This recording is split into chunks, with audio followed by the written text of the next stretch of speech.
अस्सलाम वालेकुम दोस्तों। सऊदी अरब में सबसे ज़्यादा बेचा जाने वाला मंजन आजकल जो है ना वो सोशल मीडिया पे वो ये ऑटो हरूफ वाला है। मतलब आप सोशल मीडिया की कोई भी वेब मतलब टिकटॉक को ओपन कर रहे हैं, फेसबुक को ओपन कर रहे हैं, यूट्यूब को ओपन कर रहे हैं, तो वहाँ पे एक ही मंजन बेचा जा रहा है कि ऑटो हरूफ, ऑटो हरूफ, ऑटो हरूफ।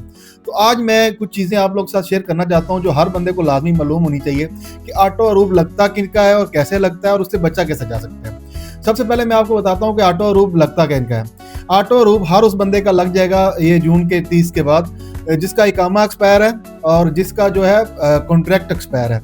मतलब कीवा कॉन्ट्रैक्ट नहीं है और इकामा एक्सपायर है, तो उसका ऑटो हरूफ लग जाएगा। ठीक है, अब इसमें डरने की कोई बात नहीं है।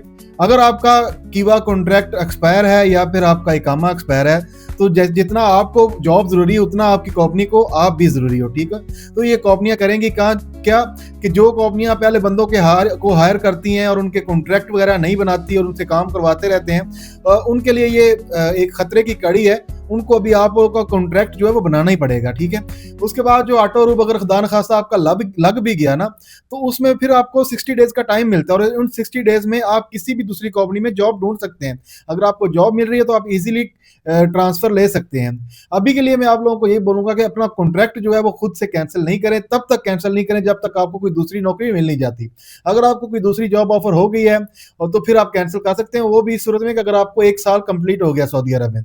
और उसके बाद एक सबसे जरूरी बात यह कि आपने अपना कॉन्ट्रैक्ट जब ब्रेक करना है ना, तो आपने एक बात को मेक श्योर कर लेना है कि आपका जो है ना वो कंपनी की तरफ ज्यादा कॉन्ट्रैक्ट रहता ना हो, क्योंकि कंपनी आप पे उल्टा केस भी कर सकती है। जैसे आप कंपनी में केस कर सकते हो कि मैं जाना चाह रहा हूं, मुझे जाना नहीं दे रहा, मेरा कॉन्ट्रैक्ट पूरा हो गया, जबरदस्ती रखा हुआ है।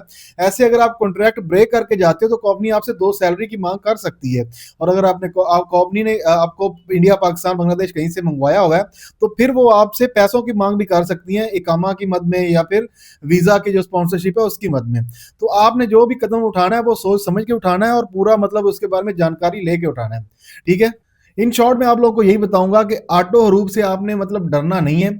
उसमें आपको टाइम मिलता है, टाइम में आप ट्रांसफर ले सकते हैं। सही है, उसमें कोई भी ऐसा नहीं। अगर आपको 1 साल से कम अरसा हुआ है तो फिर ये आपके लिए खतरे की बात है। आपको डरना भी चाहिए, अपने एम्प्लॉयर से बात भी करनी चाहिए और उनसे जल्द अज जल्द अपना अकामा जो है वो रिन्यू करवाएं या फिर अपना कीवा कॉन्ट्रैक्ट जो है एक्टिव करवाएं। सही है, अगर दोनों में से कोई सूरत नहीं हो रही तो आपका अगर इकामा एक्सपायर है तो आप इजीली ट्रांसफर ले सकते हो, उसमें फिर 1 साल की भी शर्त नहीं है।